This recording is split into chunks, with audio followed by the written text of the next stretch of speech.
ഇതൊന്ന് ചെറുതായിട്ടൊന്ന് ക്രിസ്പി ആയി വരും.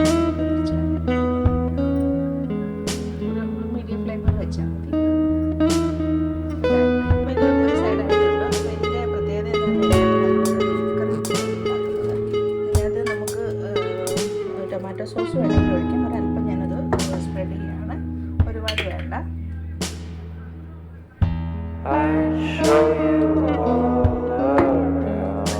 സ്പ്രെഡ് ചെയ്ത് കഴിയുമ്പോഴത്തേക്കും ചെറുതായിട്ട് ഒരു ടേസ്റ്റ്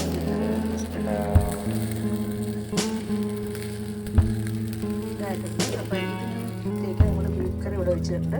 അപ്പോൾ ഇത് കുറേശ്ശെ ഒഴിച്ച് ഒന്ന് സെറ്റ് ചെയ്യാം. അപ്പോൾ ഇതെല്ലാം ഇങ്ങനെ നമ്മൾ സ്പ്രെഡ് ചെയ്ത് വെച്ചു. ഇതിലേക്ക്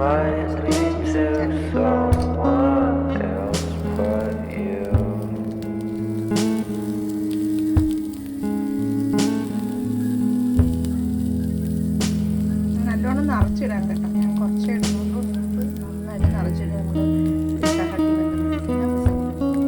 ഇത് ബാംഗ്ലൂർ MG റോഡിൽ ഇതുപോലെ തന്നെ ഒരു പിസ്സ ഉണ്ടാക്കുന്നുണ്ട്. അവർ മറ്റേ ബ്രിക്സിൻ്റെ ചൂടയിൽ വെച്ചാണ് ഉണ്ടാക്കുന്നത്. പക്ഷെ ഭയങ്കര ടേസ്റ്റാണ്.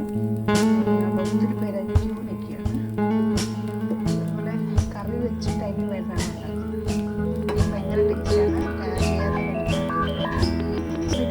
സെറ്റ് ആവട്ടെ. ഭയങ്കര ടേസ്റ്റാണ്. കുറച്ചധികം ചീസ് ഇടുവാണെങ്കിൽ അത് അത്രയും കൂടെ നല്ലതാണ്. ഇതിലേക്ക് നമുക്ക് കുറച്ച് ചില്ലി ഫ്ലേക്സ് ഇടാം, ഒറിഗാനോ കൂടി ഇടാം. അപ്പോൾ ഇത് നമ്മൾ സെയിം പ്രോസസ്സർ ഗ്രില്ലിൽ വെച്ചുണ്ടാക്കിയതാണ്. അപ്പോൾ ഇതിൻ്റെ പുറത്ത് കുറച്ച് ചില്ലി ഫ്ലേക്സ് ഇടാം.